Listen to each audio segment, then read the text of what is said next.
اور سرچنگ کرتے ہوئے آپ کی نظروں سے ایسی بہت سی ویڈیوز گزری ہوں گی۔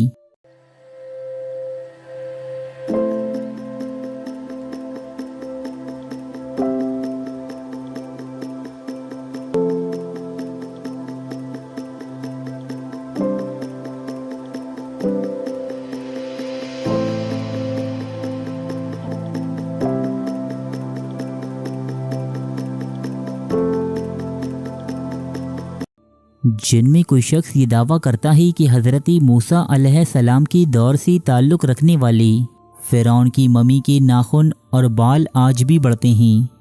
ان ویڈیوز میں یہ بھی بیان کیا جاتا ہے کہ فرعون کا گوشت ابھی تک تر و تازہ ہے، اور کوئی تو یہ دعویٰ بھی کرتا ہے کہ فرعون کی ممی پر ہر سال نیا گوشت اگاتا ہے، جس سے نجات حاصل کرنے کے لیے میوزیم والوں نے اپنے پاس کچھ چوہے رکھے ہوئے ہیں، اور یہ ہر سال 15 مارچ کو ان چوہوں کو فرعون کے جسم پر چھوڑ دیتے ہیں۔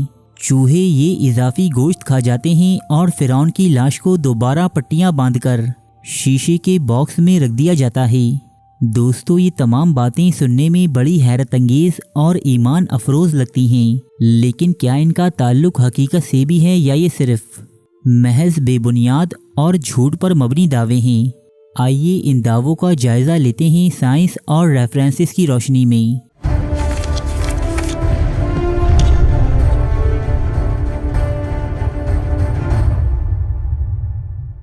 دوستو، سب سے پہلے تو ہم اپنے بعض ناظرین کی یہ کنفیوژن دور کر دیں کہ حضرت موسیٰ علیہ السلام کا تعلق ایک فرعون سے نہیں تھا، بلکہ آپ نے 2 فرعون کا زمانہ پایا ہے۔ بین الاقوامی ماہرین اور عالم اسلام کے معتبر مفسرین کے مطابق ان میں پہلے فرعون کا نام رامسس ثانی تھا۔ یہ وہ فرعون تھا کہ جس کے محل میں حضرت موسیٰ علیہ السلام نے پرورش پائی۔ یہ اپنے دور کا انتہائی طاقتور اور بااختیار بادشاہ تھا۔ رامسس ثانی کے دور حکومت کو مصر کا سنہرا ترین دور تسلیم کیا جاتا ہے۔ فرعون رامسس ثانی نے جب اپنے ارد گرد کی تمام اقوام کو اپنا محکوم بنا لیا تو یہ اقتدار اور حکمرانی کے نشے میں دعوی خدائی کر بیٹھا۔ حالانکہ قدیم مصر میں اس سے پہلے بھی ایسی بہت سی فرعون گزرے تھے کہ جو خدا ہونے کا دعویٰ کرتے تھے، نعوذ باللہ۔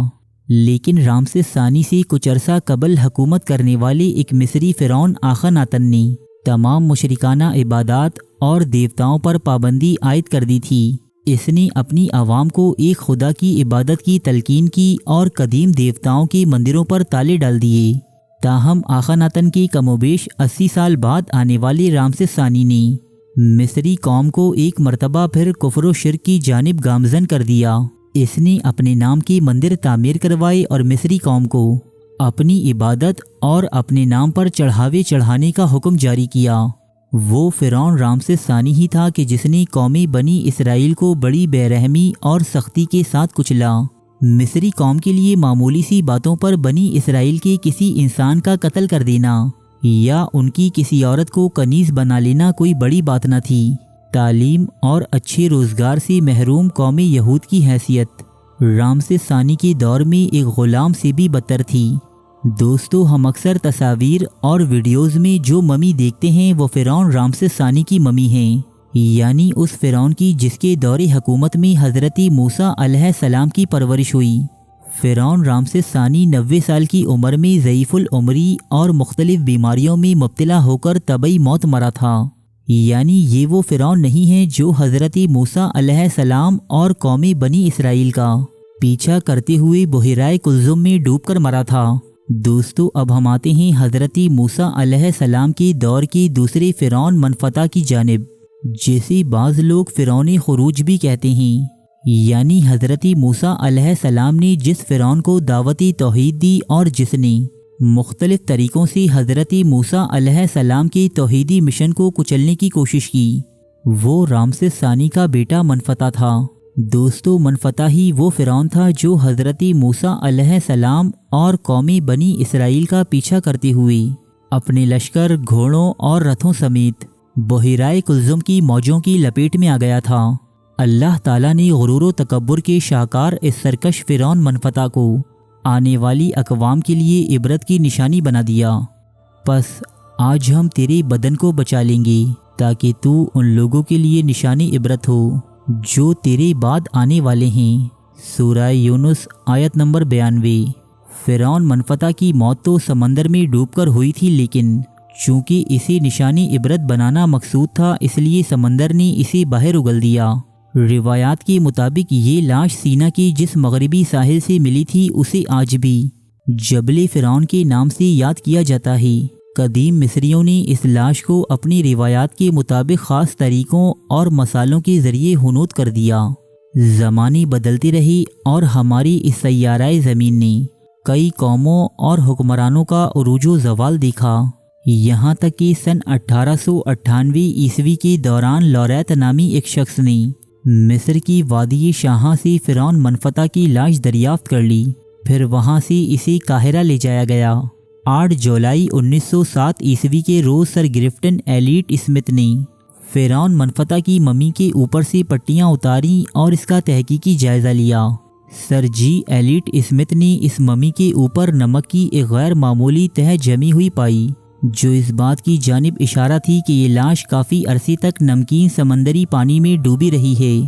سر گرفٹن ایلیٹ اسمتھ نے جب اس دریافت کا اعلان کیا تو مسیحی کلیسا کے پادریوں نے اس سے فی الفور ملاقات کی اور اسے مجبور کیا کہ وہ اپنا بیان واپس لے لے، کیونکہ اس بیان سے قرآن میں موجود آیات کی تصدیق ہو جانی تھی، مگر اسمتھ نے ایسا کرنے سے انکار کر دیا۔ تو دوستو، سائنس اور علماء دونوں ہی اس بات پر متفق ہیں کہ فرعون منفتح ہی وہ بادشاہ تھا جو قومی بنی اسرائیل کے تعاقب میں سمندر میں ڈوب کر ہلاک ہوا، نہ کہ فرعون رامسس ثانی جس کی ممی فرعون منفتح سے چند سال پہلے یعنی 1881 عیسوی میں دریافت ہو چکی تھی۔ حالیہ دور میں سائنس اس قدر ترقی کر چکی ہے کہ آرٹیفیشل انٹیلیجنس کے ذریعے فرعون رامسس ثانی اور اس کے بیٹے منفتح کی حقیقت سے قریب ترین چہرے دوبارہ تخلیق کر لیے گئے ہیں۔ دوستو، اب ہم آتے ہیں اس دعوے کی طرف کہ جس کے مطابق ہر سال 15 مارچ کو فرعون کی لاش پر کچھ چوہے چھوڑے جاتے ہیں جو اس کے جسم کا بڑھنے والا اضافی گوشت کھا جاتے ہیں۔ دوستو، اس دعوے کی شروعات ہوئی تھی حضرت مولانا طارق جمیل کے ایک بیان سے۔ فرعون واحد ہے جس کی لاش پر گوشت تر و تازہ ہے، تر و تازہ لگتا ہے ابھی کسی نے اس کو سلایا، بلکہ اس کی لاش پر گوشت بڑھتا رہتا ہے، بڑھتا رہتا ہے۔ ہر سال 15 مارچ کو انہوں نے وہیں اسی میوزیم میں کچھ چوہے رکھے ہوئے ہیں جو اس پہ چھوڑے جاتے ہیں، جو اس کو فالتو گوشت نوچ کر کھا جاتے ہیں، پھر اس کی ڈریسنگ کر کے دوبارہ اس کو شیشے میں ڈالتے ہیں۔ بس پھر کیا تھا دوستو، پاکستان کی کاپی پیسٹ یوٹیوبرز نے دھڑا دھڑ اس کی کاپیاں بنانا شروع کر دیں، اور محض چند ماہ میں ہی ہر اردو یا ہندی سمجھنے والے فرد کے ذہن پر یہ بات نقش ہو گئی کہ واقعی ہر سال 15 مارچ کو فرعون کی لاش پر بڑھنے والا اضافی گوشت کھانے کے لیے اس پر چوہے چھوڑے جاتے ہیں۔ تاہم دوستو، یہ دعویٰ بالکل باطل اور بے بنیاد ہے۔ فرعون رامسس ثانی ہو یا فرعون منفتح، یہ ممیز مصر کے عجائب گھروں میں انتہائی محفوظ کلائمیٹ کنٹرول باکسز میں رکھی جاتی ہیں، جہاں کا ٹیمپریچر، آکسیجن کی مقدار اور روشنی کے زاویے تک اس طرح رکھے جاتے ہیں کہ ان ممیز پر وقت گزرنے کا کوئی اثر نہ پڑے۔ دوستو، قدیم مصری فرعون کی ممیز نہ صرف ایجپٹ بلکہ تمام دنیا کے لیے ایک تاریخی اثاثے کی حیثیت رکھتی ہیں۔ ان ممیز میں جنم لینے والا کوئی ہلکا سا نقص یا ان پر ہونے والی کوئی جدید تحقیق بین الاقوامی خبروں کا حصہ بن جاتی ہے، جس کی ایک واضح مثال سن 1974 عیسوی میں فرعون رامسس ثانی کی ممی پر لگنے والا ایک پراسرار فنگس تھا۔ اس فنگس سے نجات کے لیے دنیا کے بہترین ماہرین اور لیبارٹریز کا انتخاب کیا گیا۔ فرعون رامسس ثانی کا پاسپورٹ بنوایا گیا اور اس کی ممی کو فرانس روانہ کیا گیا، جہاں ایک طویل تحقیق کے بعد اس ممی کو فنگس سے نجات دلائی گئی۔ دوستو، یہ خبر اس دور کے میڈیا میں کئی دنوں تک چرچا کا باعث رہی تھی۔ فرانس کے صدر اور دیگر اعلیٰ عہدیداران نے ایئرپورٹ پر فرعون کی ممی کا والہانہ استقبال کیا اور اسی سلامی پیش کی گئی۔ تو دوستو، یہ کیسے ممکن ہے کہ ہر سال 15 مارچ کو فرعون کی ممی پر چوہے چھوڑے جائیں اور کسی نیوز پیپر یا ٹی وی چینل تو دور، کسی بین الاقوامی ویب سائٹ پر بھی اس بارے میں کوئی خبر موجود نہ ہو؟